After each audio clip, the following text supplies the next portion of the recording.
Memiliki keluarga yang harmonis merupakan impian setiap anggota keluarga. Keluarga yang harmonis adalah bila mana seluruh anggota keluarga merasa bahagia yang ditandai oleh berkurangnya ketegangan, kekecewaan, dan menerima seluruh keadaan dan keberadaan dirinya, yang meliputi aspek fisik, mental, dan sosial. Kita perlu membangun ketahanan keluarga agar semakin harmonis. Interaksi yang sehat, mandiri, dan saling peduli adalah kunci mewujudkan keluarga harmonis. Namun, membangun keluarga harmonis bukanlah suatu hal yang mudah. Banyak rintangan yang harus dihadapi dalam menjalani bahtera rumah tangga. Tidak sedikit keluarga yang mengalami permasalahan keluarga.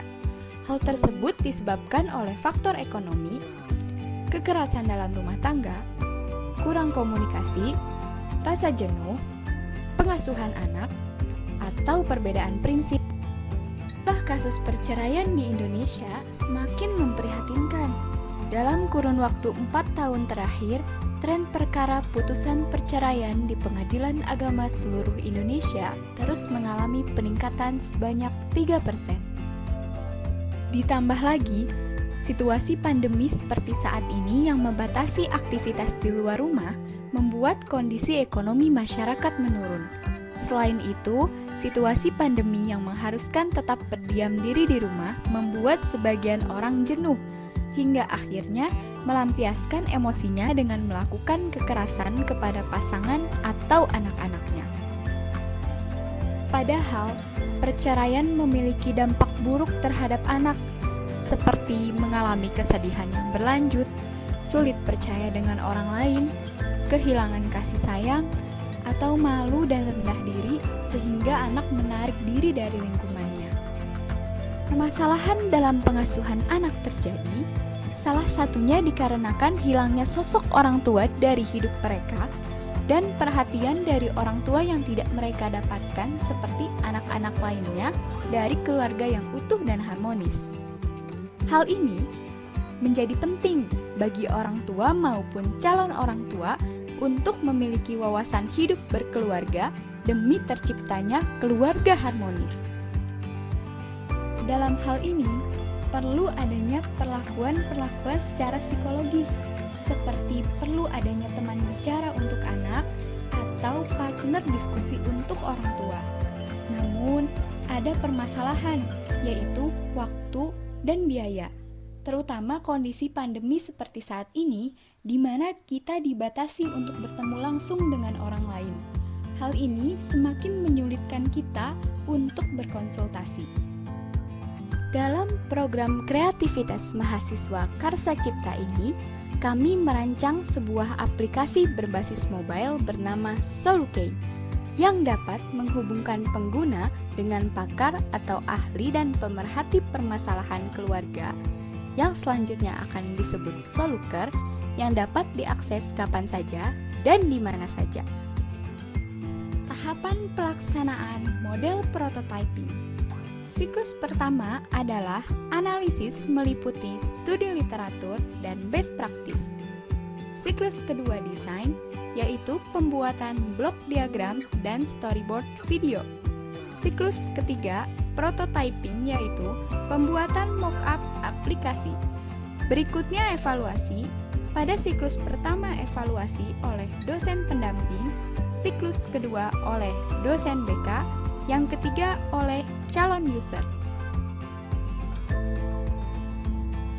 Mock-up aplikasi Solukey. Ini adalah halaman home. Fitur pertama yaitu konsultasi dengan chatbot. Kita bisa berbagi cerita dan mendapatkan rekomendasi konten. Selanjutnya, kita bisa bertanya langsung pada ahli yang mengisi konten untuk mendapatkan jawaban yang tepat seperti yang kita inginkan.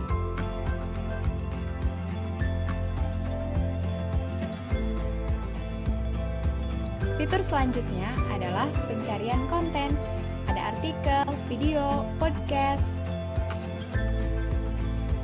Kita bisa mencari berdasarkan kata kunci dan menampilkan semua konten terkait. Hal ini merupakan peluang bisnis bagi para soluker.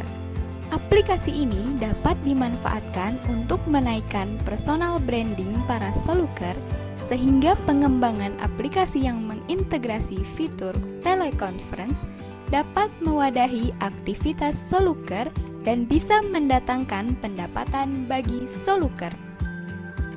Keunggulan lainnya dari aplikasi Solukey adalah layanan konsultasi secara cepat dan tepat.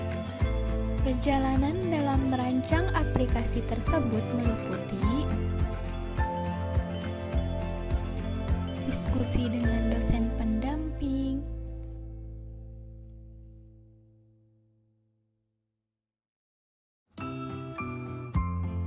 pembuatan storyboard, laporan kemajuan, wawancara dengan dosen bimbingan konseling, hingga pembuatan mock-up aplikasi. Karena kami menghasilkan sesuatu yang baru, maka untuk rencana berikutnya yang hendak kami capai yaitu menjadikan mock-up aplikasi Solukey sebagai hak kekayaan intelektual kami. Selain itu, kami juga akan membuat manual book aplikasi Solukey dan membuat artikel ilmiah.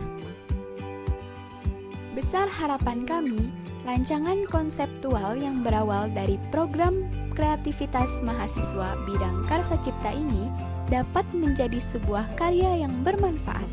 Terlebih jika suatu saat bisa direalisasikan menjadi produk konkret yang digunakan oleh masyarakat. Terima kasih sudah menonton. Mari kita bangun semangat untuk selalu berkarya manfaat.